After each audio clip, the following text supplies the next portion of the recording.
आइए मिलते हैं आज। बहुत परिश्रमी किसान हैं श्री ओभालाल बोसाक जी, बुढ़ा पंचायत वार्ड संख्या 5 के ये निवासी हैं। देखिए किस प्रकार जो है कि खेती करके आज युवाओं के बीच एक मिसाल बन गए हैं।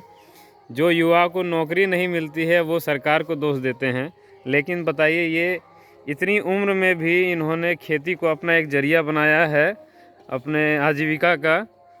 देखिए मिलते हैं इनसे। जी आपका नाम क्या हुआ? आप कब से खेती कर रहे हैं? हो गया 5-7 साल से। क्या बोले?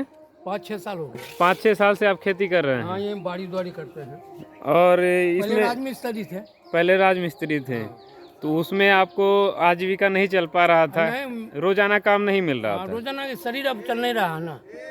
अब पहले से शरीर नहीं चल रहा ना? नहीं।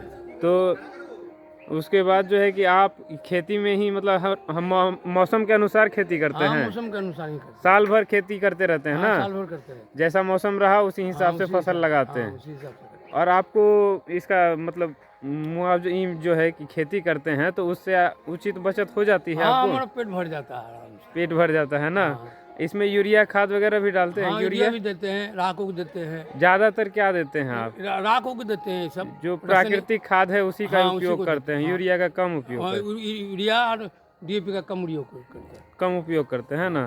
क्यों? यूरिया से क्या कोई दिक्कत है क्या? नहीं दिक्कत नहीं है। ये घरेलू खाद ठीक होता है। अच्छा।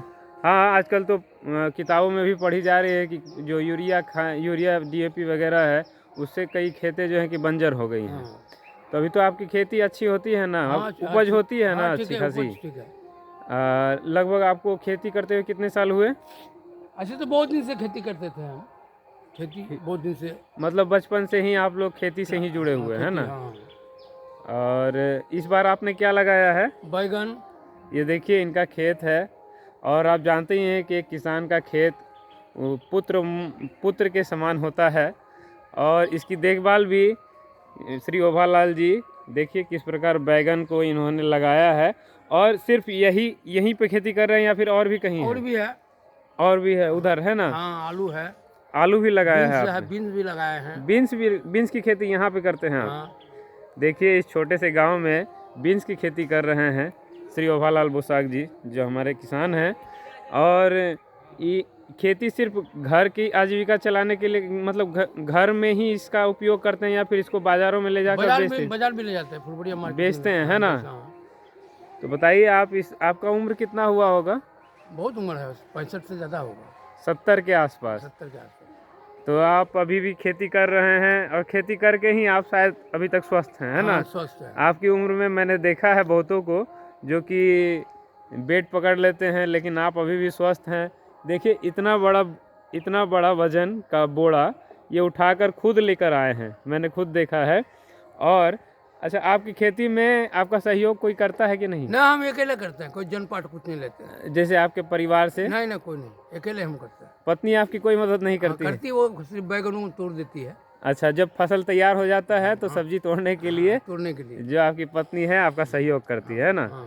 तो उनका भी सहयोग काफ़ी रहता है ना? रहता है। और इसमें जैसे सिंचाई वगैरह के लिए सिंचाई करते हैं ना, तो देखा आपने किस प्रकार श्री ओभालाल बोसाक जी यहाँ पर खेती को अपना आजीविका का जरिया बना के और अपना आजीविका चला रहे हैं।